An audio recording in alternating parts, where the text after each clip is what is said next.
नमस्कार, लक्ष्मण धारा education platform में आप सभी का स्वागत है। मैं हूँ लक्ष्मण चौधरी और आप देख रहे हैं लक्ष्मण धारा एजुकेशन प्लेटफ़ॉर्म। इसके ऊपर अपन बातचीत करते हैं आपके अ, एनसीईआरटी सीरीज़ की और एनसीईआरटी सीरीज़ के अंदर अपन देखते हैं कि आपके कौन-कौन से महत्वपूर्ण प्रश्न रहते हैं, उन सब की अपन बातचीत करते हैं। तो चलिए, आज का जो आपका अध्याय है, उसका नाम है 8वाँ अध्याय जिसका नाम है भारत जलवायु तथा वनस्पति यानी जो भारत है उसकी जलवायु कौन-सी है, वनस्पति कौन-सी है और वन्य प्राणी कौन-से हैं। तो इससे पहले अपन ने 7 क्लासेस दी है जो अपने प्लेलिस्ट के अंदर मिल जाएगी लक्ष्मण धारा के यूट्यूब चैनल के अंदर, तो वहाँ जाके आप चेक कर सकते हैं। और ये आपके 6 क्लास की एनसीईआरटी की जो भूगोल जिसका नाम है हमारा आवास, उसका लास्ट अध्याय है, जिसके अंदर सबसे पहले बात करेंगे मौसम की। तो ये जो मौसम होता है, इस शब्द का मतलब क्या होता है? तो वायुमंडल में दिन-प्रतिदिन होने वाला परिवर्तन यानी पर डे यानी हर रोज जो परिवर्तन होता है, हर रोज यानी पर डे जो परिवर्तन होता है उसको मौसम कहा जाता है, ठीक है ना? दिन प्रतिदिन होने वाला जो परिवर्तन होता है वो मौसम कहलाता है।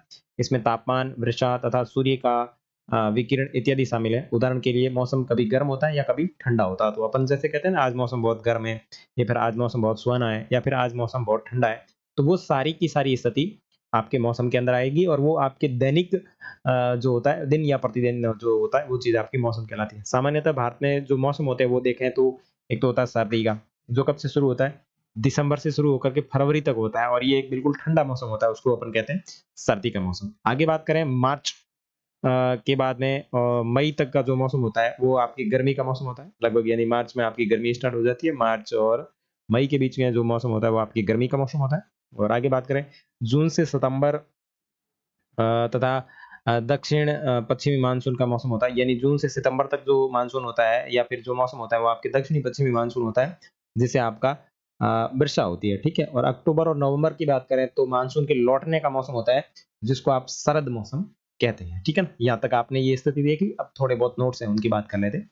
गर्मी के मौसम में सूर्य की किरणें अधिकतर सीधी पड़ती है और तापमान बहुत अधिक हो जाता है। दिन के समय गर्म तथा शुष्क के समय दिन के समय गर्म एवं शुष्क पवन बहती है जिसे लू कहा जाए। तो लू क्या होती है?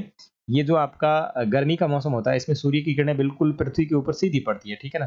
क्योंकि आपका ये जो गर्मी का मौसम होता है ये आपके लगभग आपके मार्च से स्टार्ट होकर के मई तक होता है, ठीक है ना? तो ये यहाँ पे सीधी पड़ती है और सीधी पड़ने के कारण यहाँ पे क्या होता है कि दिन के अंदर गर्म तथा शुष्क पवनें बहती है जिसे लू की संज्ञा दी जाती है, यानी उसको लू कहा जाता है। ये मानसून के आगे तथा आगे बढ़ने का मौसम होता है, यानी ये जो मानसून है वो आने का तथा आगे बढ़ने का मौसम होता है। इस समय पवन बंगाल की खाड़ी तथा अरब सागर से स्थल की ओर बहती है और अपने नमी साथ लाती है। जब ये पवन पहाड़ों से टकराती है तब बारिश होती है। तो ये जो अरब सागर से बारिश आती है, यानी जो मानसून आने का जो टाइम है, अरब सागर आपके इसके इधर पड़ेगा, अरब सागर पड़ेगा भारत की पश्चिम के अंदर, यानी ये स्थिति रहेगी यहाँ पे। मैं इसको ऐसे बना सकता हूँ, यहाँ से पवनें ऐसे निकलेगी, पानी से भर के, ठीक है ना? बादल पानी भर के निकलेंगे और ऐसे जाएँगे। तो बीच में अगर कोई पहाड़ वगैरह आ गए, तो वो पहाड़ से टकराएँगे और इस इलाके में बारिश होएगी, ठीक है? आगे बात करें इस समय पवन बंगाल की खाड़ी तथा अरब सागर और कुछ है वो आपकी बंगाल की खाड़ी से आएगी, तो इधर से आएगी। यहाँ पे आपकी बंगाल की खाड़ी है, यहाँ आपके बंगाल की खाड़ी है, तो कुछ है वो यहाँ से आएगी इस तरीके से।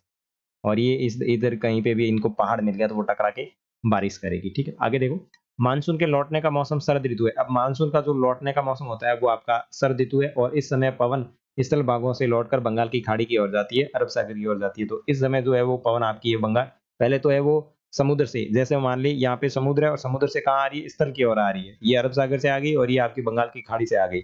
लेकिन बाद में क्या होती है? यही वापस जाती है, ठीक है ना ऐसे? तो वापस जाने का जो होता है उसको बोलते हैं लौटने का मानसून। और भारत के दक्षिणी भागों में विशेषकर बात करें तमिलनाडु और आंध्र प्रदेश के अंदर जब बारिश मौसम लौटता है तो वहाँ पे बारिश होती है, ठीक है ना? तो आपको ध्यान रखना है लौटता हुआ मानसून कहाँ पे बारिश करता है तो आपके आंध्र प्रदेश और तमिलनाडु के अंदर बारिश करता है और किसी स्थान पर अनेक वर्षों में मापी गई जो मौसम की औसत दशा होती है उसको जलवायु कहता है। जो अल्पकालीन जो स्थिति होती है वो तो मौसम होता है, यानी अल्पकालीन तो आपका मौसम है। और मौसम की आपकी जो दीर्घकालीन स्थिति होती है, दीर्घकाल, ठीक है ना? दीर्घकाल जो स्थिति होती है वो आपकी क्या है? जलवायु है। तो मौसम की दीर्घकालीन अवस्था होती है वो जलवायु कहलाती है। भारत की जलवायु को मोटे तौर पर मानसूनी जलवायु कहा जाता है। अब जो भारत की जलवायु है इसको मोटे तौर पर मानसूनी जलवायु की संज्ञा दी जाती है। मानसूनी शब्द की बात करें तो ये आपका मौसम से लिया गया है और ये एक अरबी शब्द है जिसका अर्थ होता है मौसम। ठीक, भारत की स्थिति उष्णकटिबंध में होने के कारण अधिकतर वर्षा मानसूनी पवन से होती है और भारत की जो कृषि है वो वर्षा पर निर्भर है। तो उष्णकटिबंधीय में स्थित है और भारत की मानसूनी पवना से वर्षा होती है और भारत की जो कृषि है वो बिल्कुल वर्षा पर निर्भर होती है। इसीलिए तो अपन कृषि को मानसून का जुआ कहते हैं। ठीक है ना? अगर बारिश आ गई अच्छी तो अच्छी फसल होगी, अगर बारिश नहीं हुई तो बिल्कुल फसल नहीं होगी। ठीक है, आगे बात करें। किसी स्थान की जलवायु उसकी स्थिति, ऊंचाई, समुद्र तल से दूरी तथा उच्चावच पर निर्भर करती है। अभी किसी स्थान की जलवायु कैसी है वो तो डिफरेंट किसके ऊपर आएगा, यानी उसकी स्थिति क्या है, वो कितना ऊंचाई पर है, समुद्र से उतरी उसकी दूरी कितनी है और उच्चावच यानी उबड़-खाबड़ भूमि है या जमीन के अंदर है या दबा हुआ है, उस प्रकार ये जो है मौसम को सॉरी जलवायु को प्रभावित करने वाले कारक है। पहला क्या हो गया, उसकी ऊंचाई, उसकी स्थिति, समुद्र तल से दूरी और उच्चावच। ये जो है वो आपकी जलवायु को प्रभावित करने वाले कारक है। राजस्थान के मरुस्थल में स्थित जैसलमेर राजस्थान का मरुस्थल में स्थित जैसलमेर और बीकानेर बहुत गर्म स्थान है, जबकि जम्मू कश्मीर और द्रास, कारगिल जो कि बर्फीली ठंड से ढके रहते हैं। तटीय क्षेत्र जैसे मुंबई तथा कोलकाता में जो जलवायु है, वो मध्यम जलवायु पाई जाती है। तो यहाँ आप इनके उदाहरण से समझ सकते हैं कि इसकी जो स्थिति, ऊंचाई, समुद्र तल से दूरी किस तरीके से प्रभावित कर रही है। तो राजस्थान में अगर बाड़मेर और जैसलमेर की बात करें, बीकानेर की बात करें, तो यहाँ पे कोई समुद्र है ही नहीं। और ये जो है, यहाँ पे समुद्र नहीं होने के कारण यहाँ पे जलवायु है वो थोड़ी गर्म है, इसलिए ये गर्म स्थान है। जम्मू कश्मीर की बात करें तो वो बहुत ही ऊँचाई पर स्थित है, तो जैसे-जैसे अपन ऊँचाई पे बढ़ते हैं, तो क्या होता है तापमान की कमी हो जाती है और बर्फ पड़नी शुरू हो जाती है, ठीक है ना? ये चीज़ है। विश्व में सबसे अधिक वर्षा मेघालय में स्थित मौसिनराम पे होती है। अब विश्व में सबसे अधिक की बात करें तो आपके कहाँ होती है? मौसिनराम में, जो किसके राज्य कौन से राज्य में स्थित है? मेघालय में, जो भारत का एक राज्य है। जबकि किसी-किसी वर्ष राजस्थान के जैसलमेर में तो बारिश ही नहीं होती। तो ये स्थिति देख सकते हैं कि किस तरीके से होती है। घास की झाड़ियाँ तथा पौधे जो बिना मनुष्य की सहायता से उपजते हैं, उन्हें प्राकृतिक वनस्पति कहा जाता है। तो क्या कहा जाता है? प्राकृतिक वनस्पति कहा जाता है। यानी प्राकृतिक वनस्पति क्या होती है? जो मनुष्य की बिना सहायता से उग जाती है, उसको बोलते हैं प्राकृतिक वनस्पति।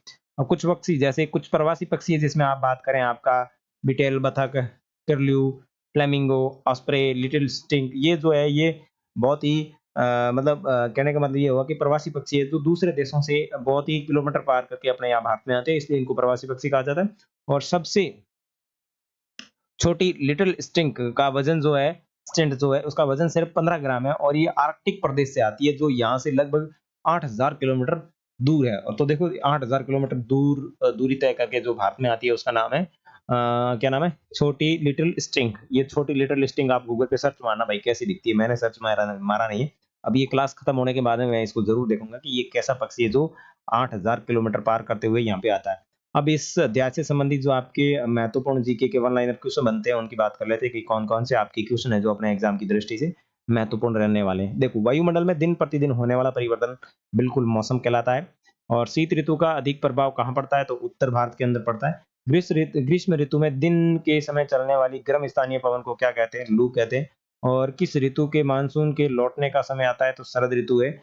और किसी स्थान पर अनेक वर्षों से मापी गई मौसम की दशा क्या कहलाती है? मौसम की दशा आपकी जलवायु कहलाती है, ठीक है?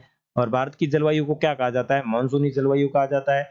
और मानसून शब्द की उत्पत्ति अरबी भाषा की किस शब्द से हुई है? मानसूनी मौसम से हुई है। किससे हुई है? मौसम से हुई है, जिसका अर्थ होता है मौसम, ठीक है? विश्व में सबसे अधिक वर्षा कहाँ पर होती है? तो मौसिनराम मेघालय में होती है।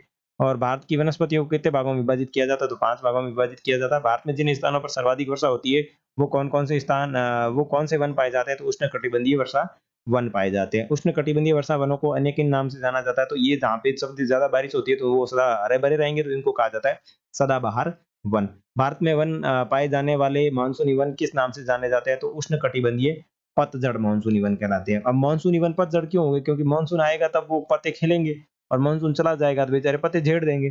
तो भारत में पाए जाने जो मानसूनी वन है, जो मौसम के ऊपर निर्भर करते हैं, उनको कहा जाता है उष्णकटिबंधीय पतझड़ वन। ठीक है? कंटीली झाड़ियों वाले शुष्क वनों में कौन से पेड़ पाए जाते हैं? तो कैक्टस है, बबूल है, खैर है, ये सारे आपके कहाँ पाए जाते हैं? कंटीली झाड़ियाँ जो पाई जाती है, वो शुष्क वनों में पाई जाती है। ठीक है? पर्वतों पर पाई जाने वाली वनस्पति को क्या कहा जाता है? शंकुधारी वृक्ष कहता है। तो पर्वतों पे जो पेड़ बनते हैं ना वो ऐसे, जैसे आपका वो ट्रिसमिस है, क्रिसमिस क्या है वो अपने एबीसीडी के अंदर देखते थे यार, शायद एक्स पे होता था या कुछ ट्री पे होता था, ऐसा करके कहीं पे होता था, वो इस तरीके का बना होता था भाई, वो वाला। तो शंकुधारी होते थे, ठीक है ना? कौन से वन खारे पानी में भी रह सकते हैं? तो मैंग्रोव वनस्पति है वो आपकी खारे पानी में भी रह सकती है। मैंग्रोव वनों की महत्वपूर्ण प्रजाति कौन-सी है? तो सुंदरी जो है मैंग्रोव वन की महत्वपूर्ण प्रजाति है। हमारा राष्ट्रीय पशु कौन-सा है? आपका बाघ है। और गुजरात के कौन से वन एशियाई शेरों के घर माने जाते हैं? तो गिर वन है वो एशियाई शेरों के घर माने जाते हैं। जंगली गधा कहाँ पाया जाता है? तो कच्छ के रण के अंदर पाया जाता है। और हमारा राष्ट्रीय पक्षी कौन है? तो आपका राष्ट्रीय पक्षी मोर है। और प्रति वर्ष वन्य जीव सप्ताह कब मनाया जाता है? तो अक्टूबर के पहले सप्ताह के अंदर आपका प्रति वर्ष वन्य जीव सप्ताह मनाया जाता है। तो ये थे आपके महत्वपूर्ण 6 क्लास के एनसीईआरटी पुस्तक जिसका नाम है हमारा आवास, जिसको अपन भूगोल कहते हैं, उसके संपूर्ण अध्यायों के आपके notes and one liner GK के क्वेश्चन। यहाँ पे आपकी सारा मैटर है वो समाप्त होता है भूगोल का। अब अपन नया मैटर लेंगे और नई जानकारी देखेंगे जो आपके नए विषयों से संबंधित होगी, जिसके अंदर अपन मैं नया विषय कौन सा लूंगा तो वो आप चैनल सब्सक्राइब कर लेना और आपको नया वीडियो आएगा तो अपने आप पता चल जाएगा। और कुछ इंपॉर्टेंट जानकारी मैंने इसके अंदर दी है कि इस पीडीएफ में दी गई अध्ययन सामग्री, अगर आप डायरेक्ट कहीं पीडीएफ देख रहे हैं तो आपको क्या करना है कि ये मैंने डायरेक्ट लिंक देख रखा है, तो यहाँ से आप जैसे इसके ऊपर क्लिक करोगे तो आपको पूरी प्लेलिस्ट ओपन हो जाएगी, ठीक है। और साथ ही अन्य एनसीईआरटी जड़ी बूटियां पाने के लिए आप अपने इस चैनल को सब्सक्राइब कर लेना। यहाँ आपका टेलीग्राम चैनल है, इस टेलीग्राम चैनल को भी आप ज्वाइन कर लेना, ठीक है ना। ये आपका टेलीग्राम है तो टेलीग्राम को भी आप ज्वाइन कर लेना, या आपका यूट्यूब है, यूट्यूब को आपको ज्वाइन कर लेना, ठीक है। मिलेंगे आपके एनसीईआरटी के 6 क्लास के अन्य विषय की जानकारी के साथ। तब तक जय हिंद जय भारत। अब रही आपकी पीडीएफ की बात, तो पीडीएफ का वीडियो मैं आपको कल डाल दूंगा कि पीडीएफ आपको मेरी वेबसाइट से कैसे डाउनलोड करनी है। कोई पैसे वैसे नहीं, बिल्कुल फ्री होगी। आप सोच रहे होंगे पेमेंट लेंगे, ठीक है, कोई पेमेंट वेमेंट नहीं है। आपको क्या करना होगा, मैं एक वीडियो बना के दे दूंगा जो आपके कमेंट सेक्शन में या फिर अबाउट सेक्शन में डाल दूंगा, वहां से आप उसके ऊपर क्लिक करके डायरेक्ट मेरे गूगल ड्राइव के अंदर से डायरेक्ट पीडीएफ मिल जाएगी आपको, ठीक है ना। तो मिलेंगे नई वीडियो वो जिसके अंदर आपकी पीडीएफ की जानकारी होगी और उसके बाद में अपन नई जो आपकी जो भी अपनी पुस्तक होगी उसका अध्ययन करने वाले हैं। तो अगर आप चैनल पे नए हैं तो वो क्या कर लेना, सब्सक्राइब कर लेना। और इधर से ये देखो लाइक कर लेना, दिख ही नहीं रहा है भाई, ये वाला लाइक वाला कर लेना, ये सब्सक्राइब भाई ये क्या बोलते हैं इसको, सब्सक्राइब कर लेना। और ये आपके शेयर कर लेना और ये घंटी बजा देना भाई, घंटी, ठीक है। ओके, धन्यवाद।